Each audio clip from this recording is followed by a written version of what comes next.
At a time of extreme tensions, the French president offered to hold talks with his Iranian counterpart ahead of the United Nations General Assembly.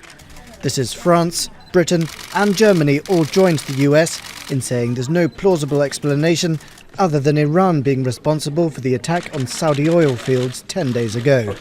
The European powers are still trying to get Iran to stick to the terms of the 2015 nuclear deal that the US withdrew from last year, whilst Emmanuel Macron has offered to act as mediator with Washington. But the self-professed deal-maker Donald Trump says he needs no help with negotiations. We don't need a mediator. Iran wants to do something, and I don't think we need a mediator. He's a friend of mine, but we're not looking for any mediators.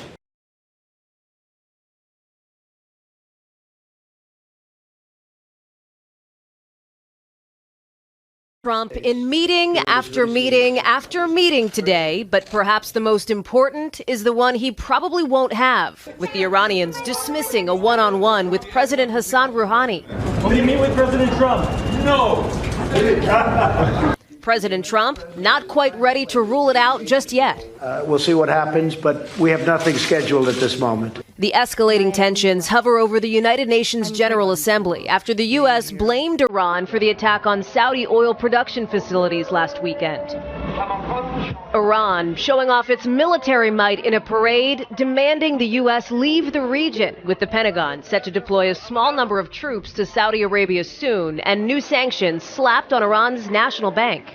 It's the backdrop to this week's gathering of world leaders in New York, with the U.S. looking to build a diplomatic coalition against Iran, likely to be a centerpiece of the president's address to the Assembly tomorrow.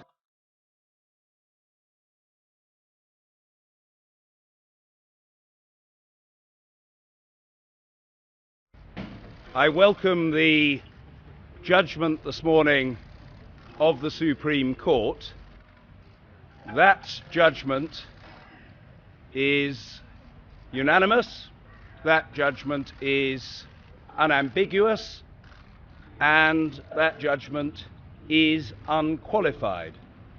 As you all now know, that judgment is that the prorogation of Parliament was unlawful.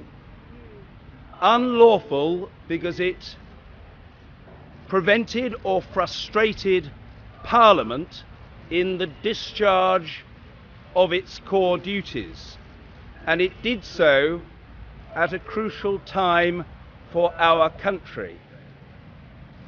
The citizens of the UK are entitled to expect that Parliament does discharge its core functions.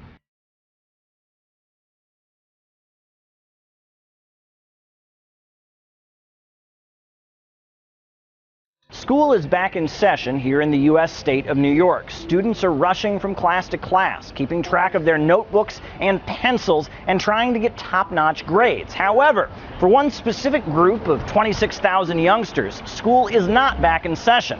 They are banned from the classroom by law, and they say it's religious discrimination. Meet the anti-vaxxers. A new law here in the state of New York bans them from being mixed in with other students.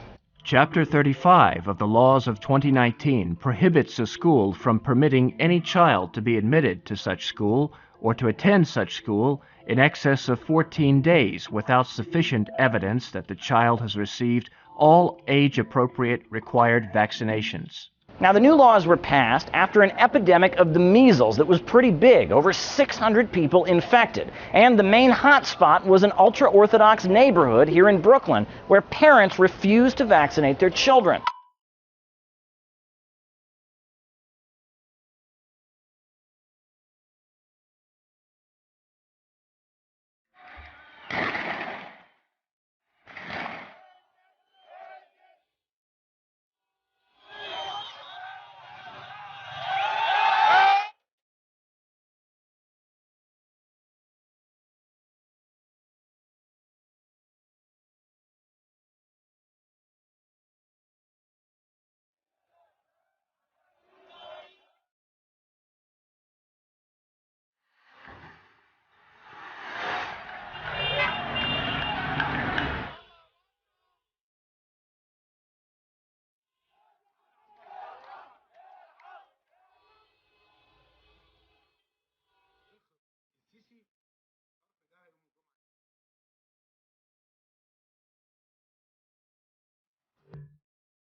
South Korea, the world's third biggest importer of liquefied natural gas, is going to buy more LNG from the United States starting in 2025. Korea's state-run gas company signed a deal Tuesday with BP.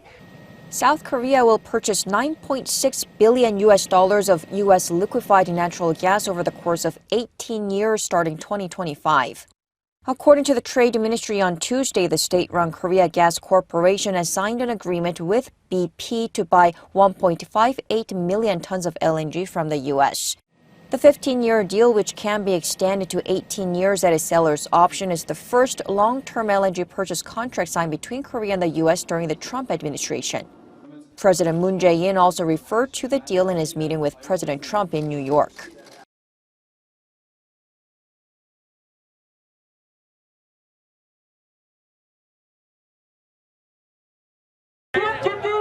The last time Sam Rainsy returned to Cambodia from exile, he was welcomed by supporters under very different circumstances. He'd been convicted in absentia of spreading false information. He arrived back in the capital Phnom Penh 6 years ago after receiving a pardon from King Norodom Sihamoni, which was requested by Prime Minister Hun Sen. Now, along with other exiled members of his party, Rainsy is planning to return again on November the 9th. But this time, the government says they'll all be arrested. I have no choice. My party cannot take part in any election in the future because my party, which is the only credible opposition party, has been dissolved. So I have to call on the people to rise up. Rainsy's previous stay in Cambodia lasted just over 2 years before he left for France again to avoid jail for another conviction. Since then, there have been several more charges laid against him.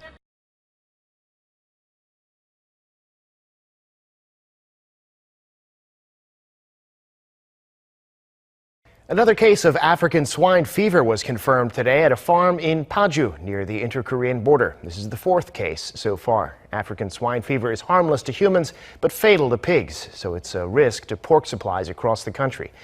South Korea's Agriculture Ministry confirmed early Tuesday the 4th case of African swine fever in the country. This is the 2nd case reported in Paju and comes only a day after the fever was found at a farm in Gimpo, south of the Hangang River, raising concerns over the spread of the fever. A new suspected case also reported on Tuesday at a farm in Gwangha County, Incheon. Inspections are currently underway and the results are expected to be out late Tuesday.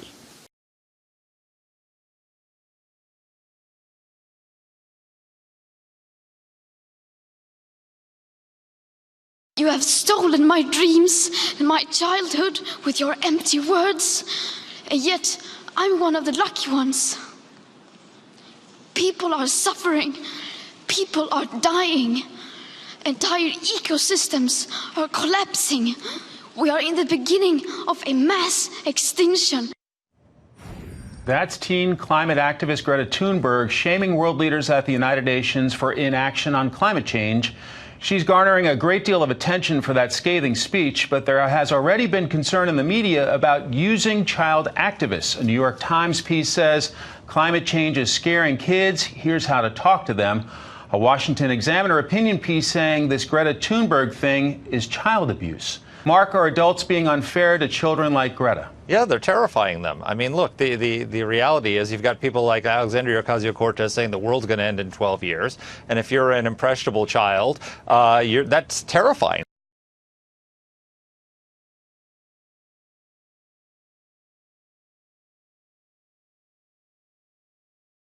Bulging young waistlines are the target of renewed calls for a sugar tax. The Cancer Council says a growing number of teens are consuming 5 kilos of the white stuff through fizzy drinks each year.